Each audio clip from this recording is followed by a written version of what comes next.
بسم اللہ الرحمن الرحیم۔ گرو بگ یوٹیوب اسلامک چینل کی جانب سے اپنے ناظرین کو السلام علیکم ورحمۃ اللہ وبرکاتہ۔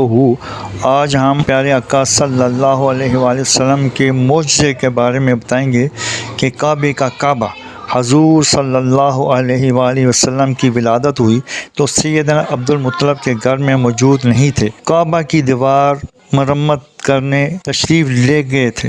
عبد المطلب فرماتے ہیں کہ میں مرمت کے بعد کعبہ کا طواف کر رہا تھا، میں نے دیکھا کہ بیت اللہ چاروں جانب جھکا اور مقام ابراہیم کی جانب سجدہ میں پڑ گیا اور تکبیر و تسبیح کی آوازیں آنے لگیں۔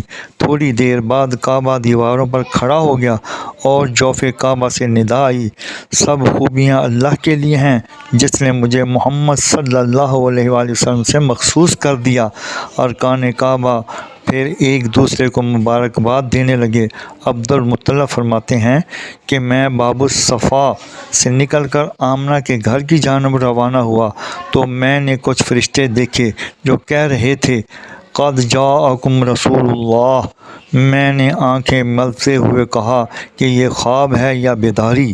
آمنہ کے مکان پر کچھ پرندے چکر کاٹ رہے تھے اور کمرہ سے کستوری کی خوشبو آ رہی تھی۔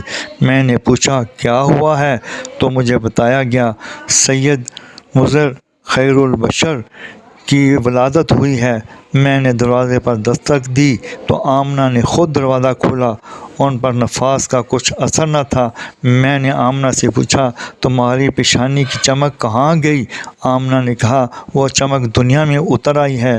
مجھے ہاتف سے یہ ندا آئی عبد المطلب اپنے پوتے کا نام محمد رکھنا، ان کا نام آسمانوں میں محمود، تورات میں مؤید، زبور میں ہادی، انجیل میں احمد اور قرآن میں طٰہٰ، یاسین اور محمد ہے۔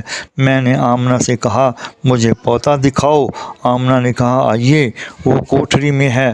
کوٹھری میں داخل ہوا تو ملائکہ زیارت کے لیے فوج در فوج اتر رہے تھے۔ جزاکم اللہ احسن الجزا۔ اللہ عمل کی توفیق عطا فرمائے، آمین۔ مزید جاننے کے لیے چینل کو سبسکرائب اور لائک کریں، ویڈیو کو آخر تک سنیں تاکہ نئی آنے والی ویڈیو کا نوٹیفیکیشن آپ کو مل سکے۔